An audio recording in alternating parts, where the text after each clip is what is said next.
ഇപ്പൊ മുനിയപ്പൻ, പിന്നെ ശേഖർ, സമർ. അതെ ഡോക്ടർ. ശരത്തിനു വേണ്ടി വല വിരിക്കുന്നവരുടെ എണ്ണം കൂടുന്നുണ്ട്.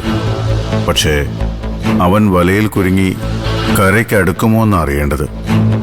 വലക്കണ്ണികൾ കടിച്ചു മുറിക്കുന്ന ആഫ്രിക്കൻ മുഷിയുടെ ജന്മം. ഇത്തവണ ഞാൻ അവനെ പൂട്ടും ഡോക്ടർ. നിത്യയുടെ ജീവിതത്തിന്റെ കാര്യം മാത്രമല്ല, എന്റെ ജീവിതത്തിന്റെ നിലനിൽപ്പിന്റെ പ്രശ്നവും കൂടെ ഇപ്പൊ ഇത്. ദേവിക സൂക്ഷിക്കണം. ഒരു കോൾഡ് ബ്ലഡഡ് ക്രിമിനലാണ് അവൻ. ശീതരക്തമുള്ള നല്ല ഒന്നാം തരം കുറ്റവാളി.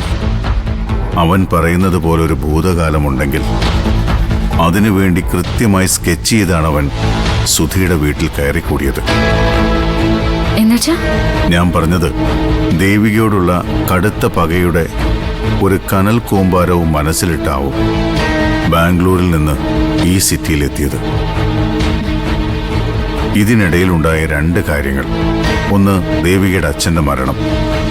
പിന്നെ സുധിയും ദേവികയും തമ്മിലുള്ള വിവാഹം. ദേവികയെ ഉന്നം വെച്ച് തന്നെയാവും അവൻ സുധിയുമായി ചങ്ങാത്തം കൂടിയത്.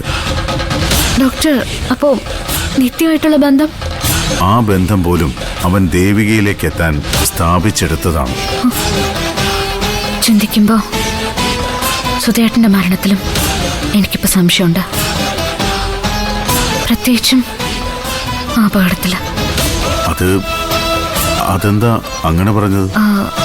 വഴി തെറ്റി വന്നിടിച്ചതുപോലെയാ അന്നാ ലോറി വന്നത്. ഒരു കാറിൽ ഇടിക്കാതിരിക്കാൻ വെട്ടിച്ചതുപോലെയാ അന്ന് തോന്നിയത്.